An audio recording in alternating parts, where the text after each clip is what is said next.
দেখেন এই যে আমরা এখানে প্রেসার দিছি কত 300 নাকি, এই যে আমি আপনাদেরকে দেখাই 300 প্রেসার দিছি, এই যে 300 প্রেসার। তো 300 প্রেসারের মধ্যে এখন এই, এখানে কোনো অলরেডি আমরা এটা জ্বালাই করছি, জ্বালাই করার পরে এখান দিয়ে কোনো কিছু বাইর হচ্ছে না। আমি আপনাদেরকে ক্লিয়ার দেখাই এখন সাবানের পানি দিয়া। এই যে দেখেন,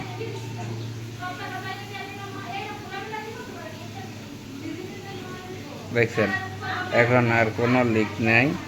আর এখান দিয়ে যে একটা ছোড়া ছিল এটাও নেই। তো আমাদের অলরেডি লিকটা কমপ্লিট হয়ে গেছে। তো দেখেন কোনো জায়গা থেকে লিক নেই। লিক থাকলে এরকম সাবানের পানি দেওয়ার সাথে সাথে বুটবুটাইতো, ঠিক আছে।